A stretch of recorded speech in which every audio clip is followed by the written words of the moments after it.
rakan-rakan muliakan dan saudara mara yang di luar yang ramai tadi, saya dapat santuni sebahagiannya.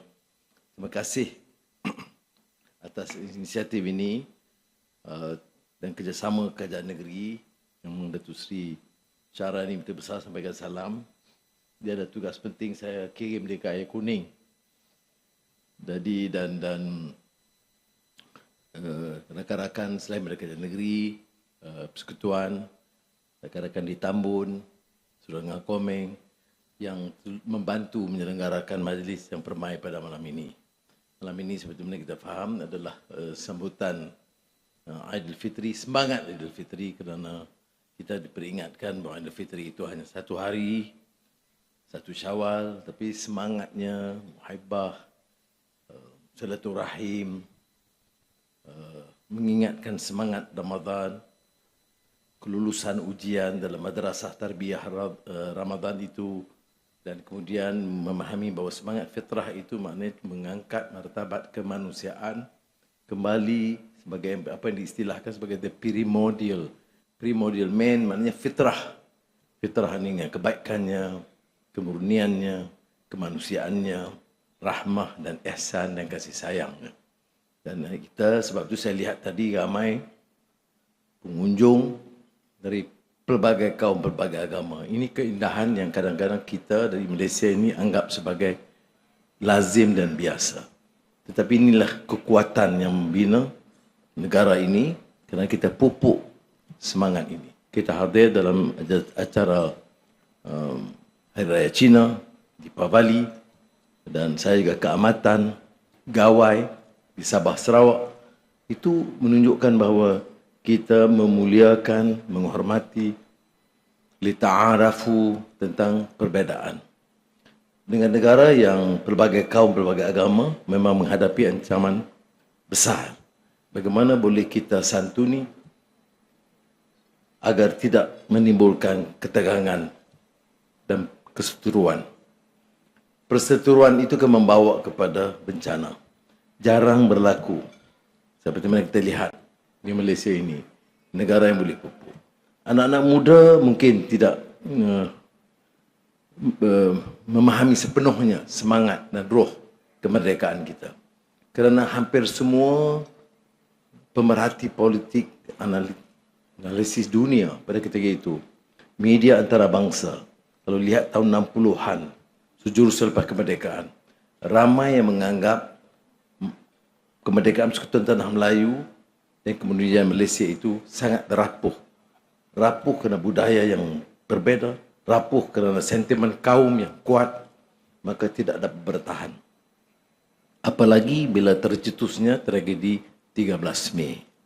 Tapi Alhamdulillah, sejak 1969, tidak ada peristiwa ketegangan.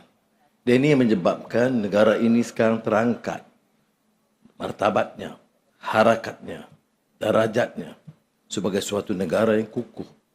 Dan ini mengundang keyakinan. Kestabilan politik ini memberi rahmat. Pelaburan bertambah. Ekonomi dapat diurus dengan baik. Dan saya tekankan pula, sejak saya dah katakan di sini, memimpin isu tatanan negara dan tata kelola, supaya kelemahan-kelemahan, keterlanjuran itu dapat dibantah, disekat, dikekang, dan kita angkat keupayaan kita. Dan semua angka pelaburan, inflasi, pertumbuhan jauh lebih baik. Cuma kita terpaksa hadapi juga beberapa kenyataan geopolitik yang baru.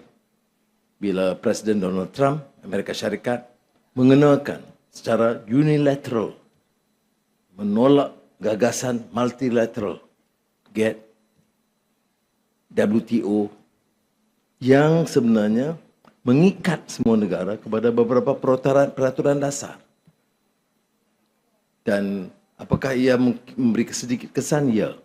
Setakat ini kesan kita minimal, tetapi kesan masih negatif. Maknanya kita di Perak Darul Ridwan, di Malaysia ini, harus tahu bahawa kita mesti bina kekuatan, daya tahan, daya saing, daya juang kita, bahawa kekuatan kita ada. Kita bersatu, kita mau negara kita maju, dan kita tidak mau mana-mana negara mengekang, menghambat, menyekat kemarahan kita. Itulah sebabnya mengapa langkah-langkah domestik kita pertingkatkan. Dalam beberapa minggu ini, saya sentiasa menghubungi rakan-rakan saya di ASEAN. Kerana kita kebetulan mempengurusikan ASEAN tahun ini. Dalam semua hubungan dan perbincangan saya dengan pimpinan ASEAN, usaha bilateral diteruskan. Tetapi usaha bersama multilateral ASEAN diperkuatkan. Kerana bila kita bicara atas nama ASEAN, dia sudah trilion ringgit. Bila kita bicara soal ASEAN, dia sudah mencecah 640 juta orang. Jadi dengan kekuatan beberapa trilion ringgit dan lebih daripada 500 bilion rakyat, tidak boleh mana-mana kawasan atau negara yang boleh menghalang kemarahan kita. Dan keduanya, kita juga membuka pasaran baru. Syukur Alhamdulillah. Sejak 2 tahun lalu saya bergegas, agresif sekali. Sejak masa itu Zamri Menteri Luar dan sekarang Tok Mak Hassan bersama dengan rakan-rakan.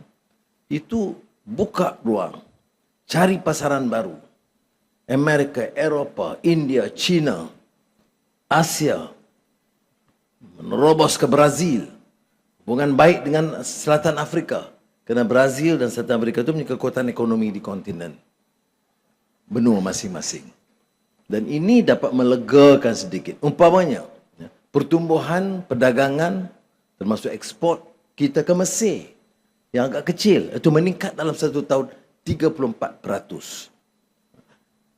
Proton yang sukar dulu menebus, memecah tembok-tembok halangan negara-negara, sekarang sudah pun upaya untuk mengeluarkan produk proton di Mesir. Dan ini beberapa langkah-langkah kita ambil dan kita teruskan. Negara China tentunya menjadi rakan dekat, dan bila pemimpin-pemimpinnya, premier sudah datang, speaker datang, ketua angkatan tentera datang, naik presiden datang, dan baru-baru ini Presiden Xi Jinping datang, bukan sebagai satu pelawat biasa, pengunjung biasa, tapi dengan semangat persahabatan yang baik.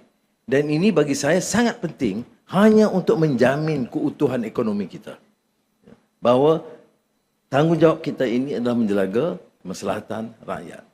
Jadi saya pun bernasib baik kerana rakan-rakan dalam pimpinan, dalam jemaah menteri dan kerajaan-kerajaan negeri, macam hubungan persekutuan dengan Perak sangat baik, yang menyebabkan Perak itu menjadi satu negeri yang punya potensi yang jauh lebih besar, ya, dengan Jili Proton Tanjung Malim, dengan Lumut, pelabuhan baru, dan KIGIP.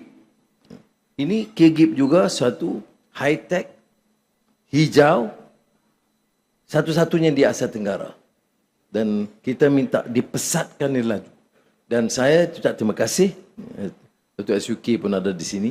Dalam beberapa tiga projek ini, tahap kelulusan yang dilakukan oleh kerajaan negeri Perak itu adalah di antara rekod yang kita capai. Dengan cepatnya, dengan berkesannya. Jadi saudara, saya tahu majlis Aidilfitri kita santai, tapi saya nak ambil kesempatan ini menunjukkan bahawa jangan kita cuai, jangan kita pandang ringan hal-hal ini. Jangan kita digugat dengan celoteh-celoteh seperti di air kuning. Kita cakap soal digital sekarang, AI. Negara itu terancam dengan tarif. Bahawa ada harus kekuatan baru dalam melatih anak-anak kita, talent baru, kecekapan baru, kepintaran baru dalam kejuruteraan, dalam AI, artificial intelligence. Tapi yang dibicarakan, takut Kristian, Cina nak telan kita, DAP ini hantu. Tak selesai. Saya tidak mengatakan kita tidak boleh bicara. Boleh. Tapi lihatlah kepada masa depan kita. Pandanglah kepentingan anak-anak kita. Apakah kita mampu kekalkan tahap ini atau kita lonjak laju? Saya jawab, kita mampu. Masalah orang Melayu ni ke masalah orang Cina? Masalah pimpinannya harus bersih. Pimpinan harus tegas. Pimpinan harus wibawa. Kalau kita wibawa, enggak berani orang ganggu kita. Ya.